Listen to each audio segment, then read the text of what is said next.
Hi guys, and a warm welcome to my YouTube channel. I'm so happy that you're joining me with this video. Hopefully I'm going to try my best to give more attention to my YouTube channel this year. It's one of my New Year resolutions for 2021. If you don't already, please follow me on TikTok and Instagram. I will leave my names somewhere on the screen.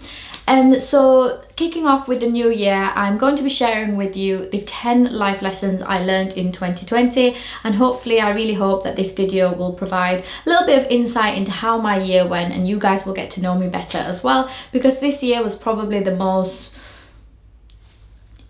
pivotal moments of my life. So yeah, anyway, let's get on with the video.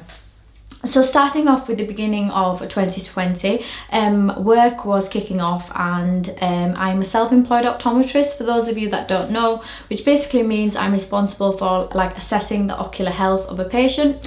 So what happened is that I was coming home from work from a 9 to 5. I was tired, hungry, just generally moody, because that's how I usually am when I come back from work.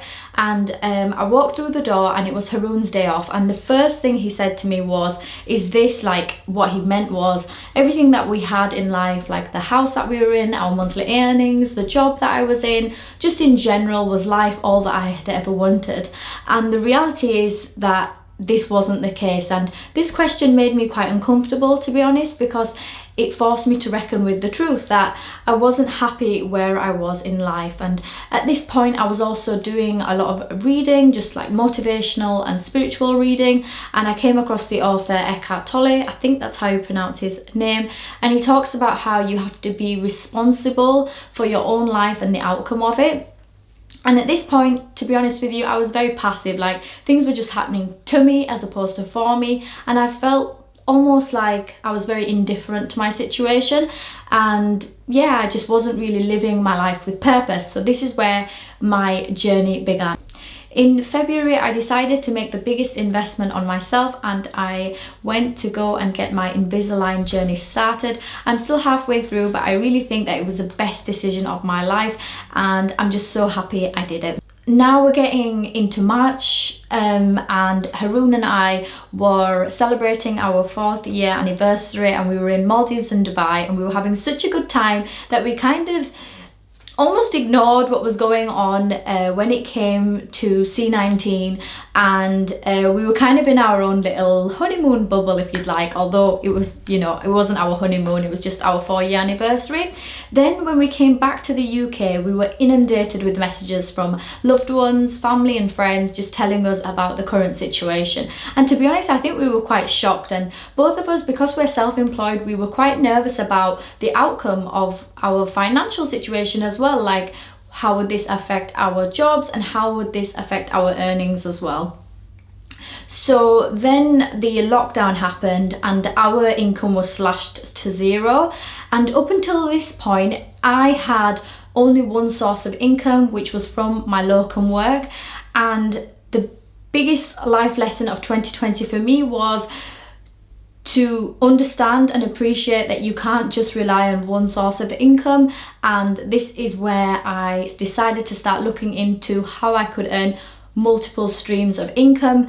And then in my mind I was thinking about Instagram and YouTube and content creating, but at this point I just didn't have the confidence to pursue my goals. And I think at this point, I think a lot of you guys will be able to relate to this as well. Like, although C19 was so catastrophic when it came to the death counts and the cases of the terrible illness, I think it also affected people in such a profound way when it came to our income. And this in turn, in my mind, also kind of made me feel very unstable, and it was quite difficult to come to terms with. But now I'm definitely looking at my finances in a way that I'm making sure that my income is pandemic proof, if that makes sense. And I know that sounds ridiculous, but that's kind of where my head is at. So then it came to around May time, and we were still in the lockdown, and my self-esteem just wasn't in a good place. And I think that was because I felt kind of angry, because I was kind of like a poster child of doing everything by the book, if you'd like. I come from a South Asian family, and since I was little, like this much, my mum and dad would always say to me that study sciences, get a healthcare profession, it will provide you with a stable income. And I did that, and like the times where I would spend all day in my room, and sometimes I'd miss out on holidays and family events so that I could revise in the hope that I would score high on my GCSEs and A-levels so that I could get into a good university and then get what you'd consider a good job. I kind of felt as though I did all of those things, and I still felt not good, unfulfilled, and I felt like I was getting to 24 and I had nothing to show for it. So I think the lockdown gave me a lot of time to self-reflect, and this is where I kind of felt really sorry for myself. At this point, I was reading Demi Moore's book on her life, and it's called Inside Out, and I would definitely recommend for you to read that, because there comes a moment where she is at a place of rock bottom, and I don't think at this I was at rock bottom, but I could definitely relate, because she asks herself, how did I get here? And that was a question that was in my mind at that point, like, how did I get here and where do I want to go from here? And yeah, it was a very like difficult pill to swallow, but it needed to be done, because I think in those moments of like struggle, that's where self-improvement and self-growth really does happen. Now we're coming into June time, and this is where I decided to make my Instagram profile public. I have always admired content creators, and I have been a huge fan of using social media and YouTube, and I've always toyed with the idea of being a content creator myself, but I always thought that my life wasn't good enough, that I wasn't good enough at makeup, good enough with fashion and style and speaking and things like that. So it was such a difficult time when I decided to make this jump. I still remember when I was sat on the sofa and I was like curling in a little ball, and I remember swiping, because at that point my profile was on private, and I was swiping to make it public, and I felt so unbelievably nervous, it almost felt painful. And then I remember maybe some close friends and family just kind of looked at me and thought, what on earth is she doing? Because in the community that I'm from, sometimes it's like, keep your head underwater, keep your head down and don't make an embarrassment of yourself. And obviously I was trying something new, and yeah, it was like such a nerve-wracking feeling, but I'm so glad I decided to do it. This one single event of making my Instagram profile public and putting myself out there has really changed the direction of my life.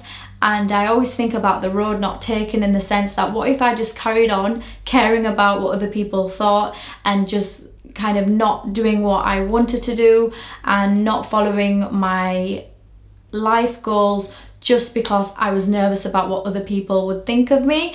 And it really puts things into perspective. Like, yeah, I'm putting myself out there on social media, and you know, maybe it is a bit nerve-wracking because there's that fear of failing in front of a huge audience.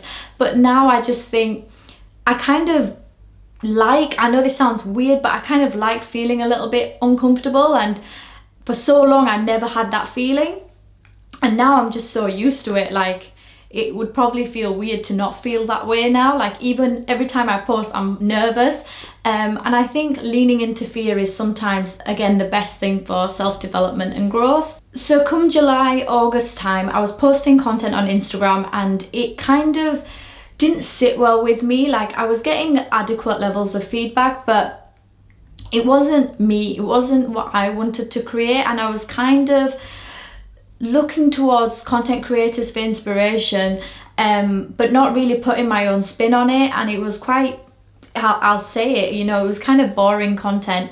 And then I decided to stop doing all of that and do what I can do to make this a success. And one of the things about me is that I can research, like I like revising and I like studying, and at this point I kind of had social media and then like my professional scientific background almost apart, and then I decided to merge them together. So this is where I started doing research, looking at what makes a video viral and what I can do to make my content successful, and this is when I decided to merge the two together, and it definitely helped me so much. At this point I was reading David Goggins' book, and it's called Can't Hurt Me, and he talks about how he felt that he had very little talent, but one thing that he did have was that he was very driven, and I definitely could relate to that. Like for me, I don't think I'm particularly talented at anything, but one thing is that I can put the work in and hopefully get some results in return.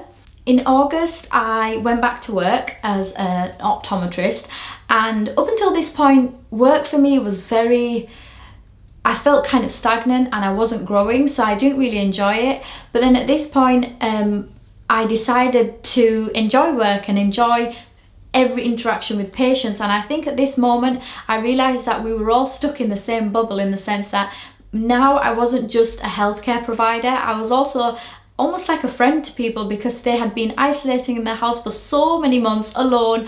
And a lot of the time the clients that I work with, my customers, they're usually elderly people, so they were at their high risk categories, so they were stuck in their homes and they had nobody to talk to. So then at work I felt like I had more responsibility on my shoulders, because it wasn't just a case of me delivering an eye test. I had to speak to these people, make sure they were okay, and you know, really make sure that they felt good in my interaction.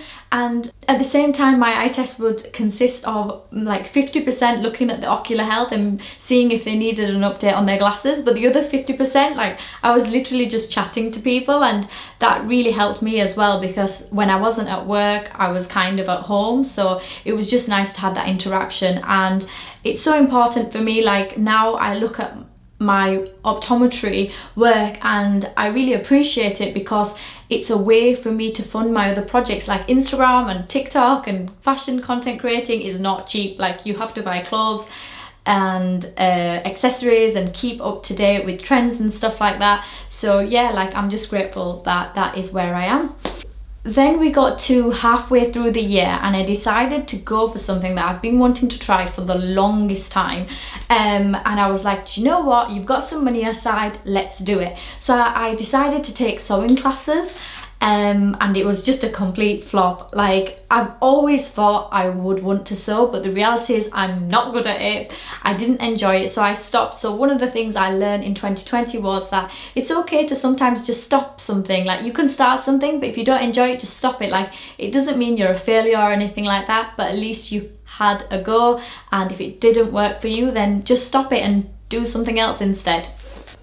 Around November time, so now we're getting on to the back end of the year, I kind of was all over the place. Like I was working some days, not working other days. I didn't know where my schedule was, and my husband sat down with me and he was like, Amina, you have no clue what you're doing tomorrow, the day after, like your day, your week, there's no schedule.